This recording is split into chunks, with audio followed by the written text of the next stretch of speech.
She was never supposed to fall in love with the man who destroyed her family. She was supposed to ruin him, expose him, walk away when he lost everything. But no one warned her that monsters sometimes hide wounds deeper than victims. And no one told her that marrying her enemy would put her life in danger or break her heart in ways she never imagined. The night Emma Carter agreed to marry Adrian Blackwood, New York City was drowning in rain. Thunder rolled between skyscrapers like distant warnings. Inside Blackwood Tower, the tallest private residence in Manhattan, power moved quietly behind glass walls and guarded doors. Emma stood in the lobby, soaked from the storm, clutching a folder filled with hospital bills. Her father's name stared back at her from every page. Unpaid, urgent, final notices. 3 weeks earlier, her life had been ordinary. Now she had nothing left to lose, and everything to hate. Because one name appeared on every headline connected to her family's downfall. Adrian Blackwood, America's youngest self-made billionaire. A man described by the media as brilliant, ruthless, and emotionally untouchable. The man who bought her father's company the same day it collapsed. The man who never explained why.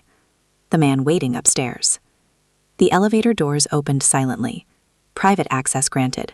He had approved her arrival personally. That alone made her stomach twist. People like Adrian Blackwood didn't meet desperate strangers, unless they wanted something. The elevator climbed higher and higher, numbers glowing like a countdown. Emma rehearsed the speech she had practiced all week. You destroyed my father. You took everything. I want answers. But when the doors opened, every word disappeared. The penthouse felt unreal. Glass walls revealed the entire city stretching endlessly below, lights flickering like stars trapped beneath them. And standing near the window was the man she came to confront. Adrian Blackwood didn't turn around immediately. He stood perfectly still, hands behind his back, watching the storm, as if he owned the night itself. You're late, he said calmly. His voice was deep, controlled, not loud, yet impossible to ignore. Emma felt irritation rise instantly. I didn't realize billionaires tracked minutes. Now he turned, and for one unexpected moment, she forgot why she hated him. He wasn't smiling, wasn't arrogant. His expression looked exhausted. Dark shadows rested beneath sharp eyes that studied her carefully, almost cautiously, like she was unpredictable, dangerous, or fragile. Sit, he said, gesturing toward a chair. She remained standing. I didn't come here for comfort. A faint reaction crossed his face. Not anger, not amusement. Recognition, as if he had expected resistance. Then speak, he said. The words burst out before fear could stop them. You ruined my father. Silence filled the room instantly. Outside, lightning flashed across the skyline. Adrian didn't defend himself, didn't argue. He simply watched her. And somehow that made her angrier. His company collapsed overnight, she continued. Investors disappeared, accounts froze, and hours later you bought everything. Her voice shook despite her effort to stay strong.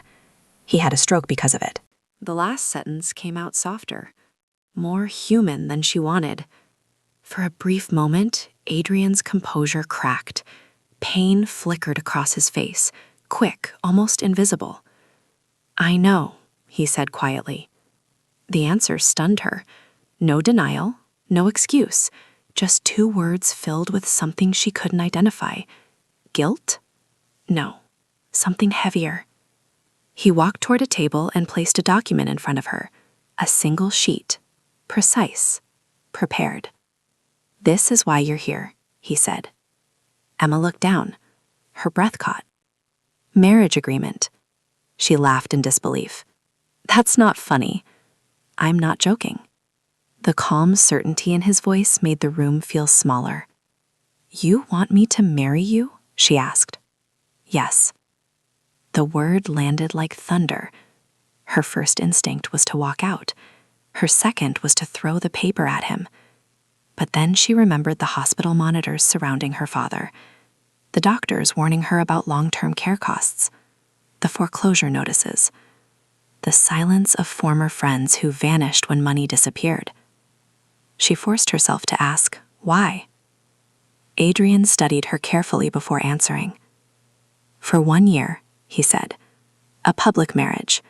In exchange, your father's deaths disappear, his treatment continues, and Carter Logistics returns under your control.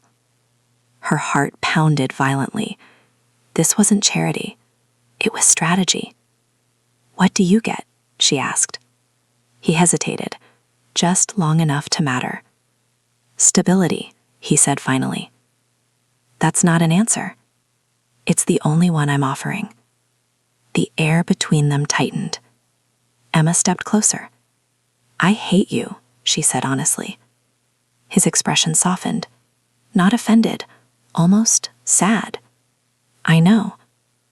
The response unsettled her more than anger would have. She searched his face for cruelty, arrogance, victory. Instead, she found restraint and something else. Fear.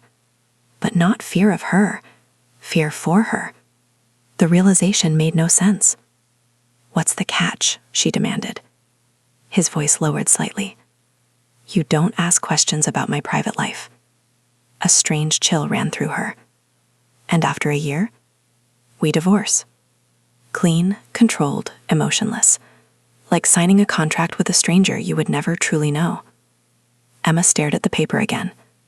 This was insane, dangerous, humiliating, yet also the only way to save her father. Outside, thunder shook the glass walls.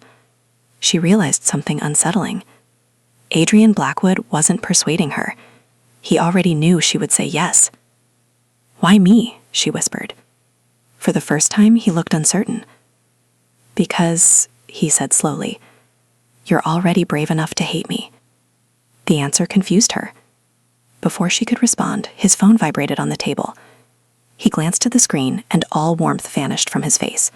Pure tension replaced it. He declined the call instantly. Emma noticed his hand tighten slightly. Whoever called frightened him. That frightened her. Because powerful men weren't supposed to look threatened. "You should decide quickly," he said quietly. "Why?" His eyes met hers. "Because," he said, voice barely above a whisper, "once people know you're connected to me, you won't be safe anymore." The words hung in the air. Not a warning. A promise. And suddenly, Emma realized this marriage wasn't just strange. It was dangerous. She picked up the pen anyway. Because sometimes the most dangerous choice feels like the only one left. And as the ink touched the paper, neither of them knew that this agreement would uncover a secret married in blood, betrayal, and a loss so devastating it still haunted Adrian Blackwood every single night. A secret that would make Emma question everything she believed about her enemy, including whether he had ever truly been the villain at all.